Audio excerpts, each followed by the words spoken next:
Hello everyone! So, meron akong rampa for today. At meron tayong class for reformer. So, 6:15 at may oras pa naman akong mag-video-video. Then pag uwi ko, magluluto ako ng pansit, hapunan, then pambaon na rin. So, ayan, 6:07 na. So, aabot pa ako kasi malapit naman na ako kasi. Wait lang, ang lamig. Hinihingal pa ako. Tawag dito. Malapit naman na ako. Kaya, chinichill-chill ko na lang to. So, ayan yung paligid. Woo! Mag-i-spring na. Ay, my God. Tapos afternoon, summer na. So, yun na guys. Mamaya pag uwi ko, magbibideo ko. Itatry ko. So, babay na. Babay na muna. Tingnan nyo, may mga bata o naglalaro ng football. Oh, enjoy. Tawag dito, alam nyo bakit ako masaya na mag-spring na tapos magsa-summer? Kasi hindi na ako mamumblema na yung mga labahin ko. Kasi kapag nilabas ko, tapos uulan na naman. Tapos papasok mo na naman yung mga damit.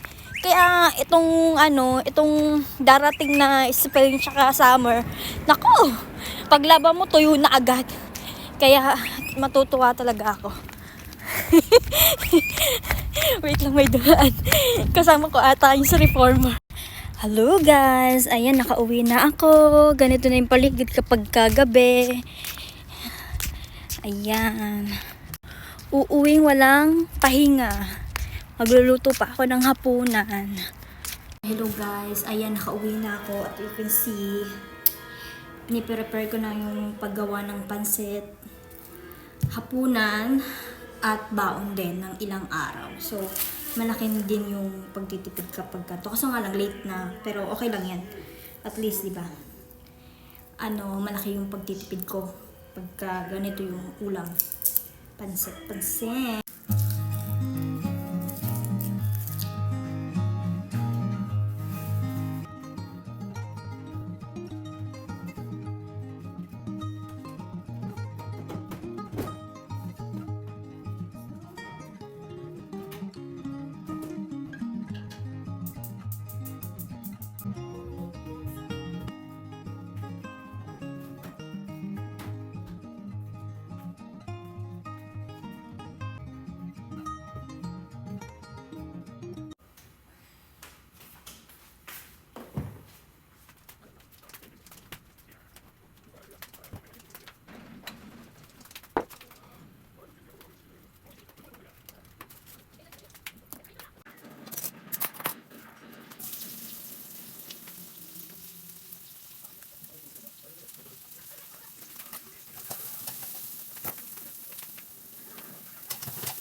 Hello guys, so finally tapos na ako magluto ng pansit. Ito na siya, ito yung ulamin namin ngayong hapunan. And then nakita nyo sa likod kanina, ang dami kasi babaunin nyo ng partner ko, babaunin ko rin. So ilang araw yun na kakainin, so okay siya, malaking tipid din. So ayun lang guys, bye bye, kakain na ako.